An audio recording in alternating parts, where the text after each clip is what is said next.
what I learned over the years is that if I'm gonna date someone that's in the streets, I have to be able to pick up his slack whenever he gets picked up, you know. And that comes with, I have to take care of the bills. I have to make sure that he's good. I have to make sure if he has kids, I have to make sure that I can provide for his kids as if he's still outside. And most men, they date women and they damage them and do all this bullshit out, you know, while they're out. And when they go in, they don't have nobody. You don't have no one because while you was out here in the streets, you was doing her dirty. So why would she want to hold you down when you was doing her dirty? Like, for what? Doing me dirty again? And on top of that, some of them, they go inside and they continue. So let me just go to the hood nigga, because the hood nigga already gonna go above and beyond when he comes to a girl like me, because he's gonna appreciate what I bring to the table versus a good guy who knows he has all these options. He's gonna take me for granted. So I'll just go to the hood nigga who gonna, you know what I'm saying, take me on the adventure I deserve.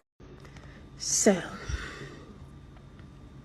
yeah, well, if you don't already know, and if you can't tell, I'm actually not from, like, the hood, like, the projects hood. I mean, I'm from the hood, but, like it's like a hood around my neighborhood, but I'm not from, like, the projects or anything.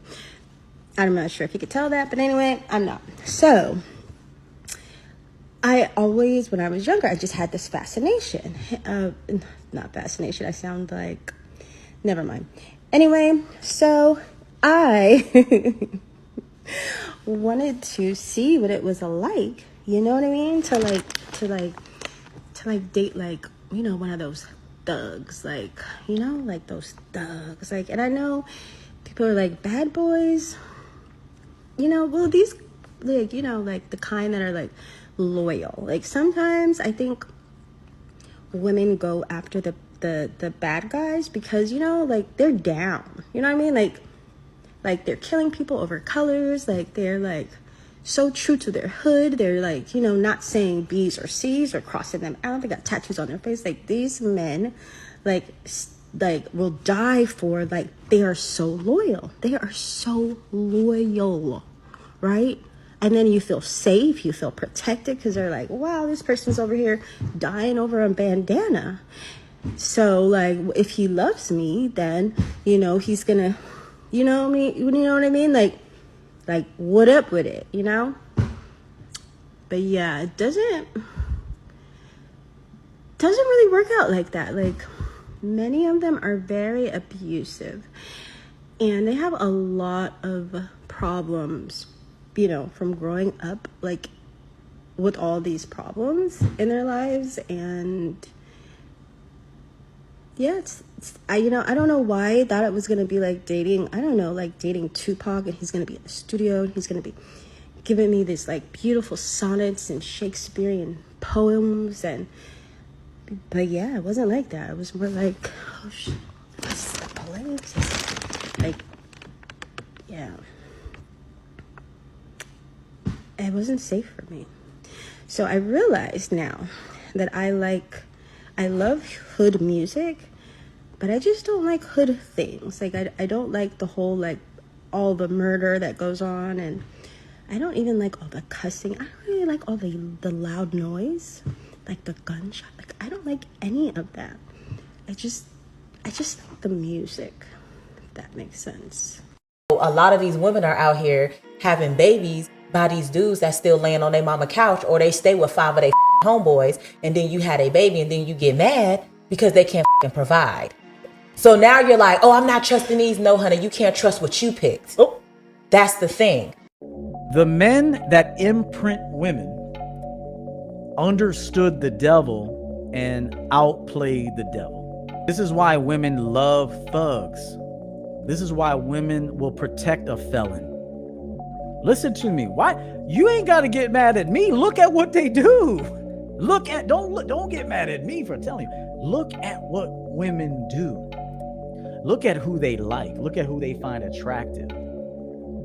Dysfunctional men, a lot of the time. They could have a hardworking man, but say, you know, he's hardworking, he treats me well, but there's just something missing. Cause she's the devil, bro. That's why. Cause she's the devil. Oh shit. Even women are like, damn, we are devils. Hold on. I didn't know. This makes sense now. I don't have to go to that therapist anymore. I am the devil. I think when you're younger, we like the bad guy type of thing, and as we get older as women, we realize the bad guy thing, it's just not gonna work. We want because the bad guy end up putting a foot in your ass, and then some of y'all like that, but then other ones be like, oh, I really didn't like that, my head hurt. And then you realize that ain't what you want. But the truth is, some of you women, you really like that, and you like that boot upside your head, and you like getting choked out. It's a fetish. It's a fetish. You like that aggressive, overly aggressive, and just feeling like like your life is on the edge. You like that. But see, the problem is when you ask for it, then you turn around and you ask for it, you do. But then when you ask for it, you turn around and try to put the guy in jail, act like he crazy, he a psycho. But you wanted that. You need to chill. You know what's crazy? You guys probably be like, what is wrong with him? This is him on a regular basis. Let me clarify so I don't go the Stephen A. Smith route, all right? Who's Stephen A? Google? Long story. Okay. You're not going to find it. Listen, what I'm saying is to be serious for a second. I'm not promoting domestic violence, but when I just said what I said, I was serious because I personally have been in situations growing up, and I've seen friends in situations where the woman wants the guy to hit her. I've been in situations where when the girl has asked the guy to hit her, and I've seen this. So I'm not saying all women are like that. I'm not saying it's okay to do that, but what I'm saying, the truth is, there are, whether you understand it or you believe it or not, there are actually some women out there who like that type of stuff, and they will provoke you and push you to get it. So you have to seriously be careful about who you associate. It is. It's a problem. That might be a deeper rooted issue. It is. Within that, she might need therapy. Listen, I've had friends who have girlfriends who said, "I want you to me." And I want you, yes, I'm dead serious. I want you to hit me. I had a girlfriend, she wanted me to smack her. And like, seriously. So you had a girlfriend that wanted you to smack her? Yes. Oh my God, I know that. I don't remember. But listen, seriously, what I'm just saying is there are people, as much as I'm joking, I'm dead serious, there are people out there who are like that. So you really have to be careful because some people, and I'm not talking about a sexual fetish thing, I'm saying seriously, there are people out there that want that negative attention, and when you get it, when you give it to them, you're in trouble. Mm-hmm. So avoid it. When you see it, you have to recognize it and say, listen, this person has a problem. I have to get far away from them because your ass will end up in jail. Yeah, okay. We're taking this is too long. Ray Rice. Yeah. Solange, remember when Solange went? No, I'm just saying. Remember when Solange went off into jail? See, everybody thought that was funny. Everybody thought it was funny, but that ain't funny. That was not right. If it was him, like, boop, bop, bop, bop, boop, boop. But when she was in the corner, like, in that elevator, it wouldn't have been funny. It's not our business. That man was getting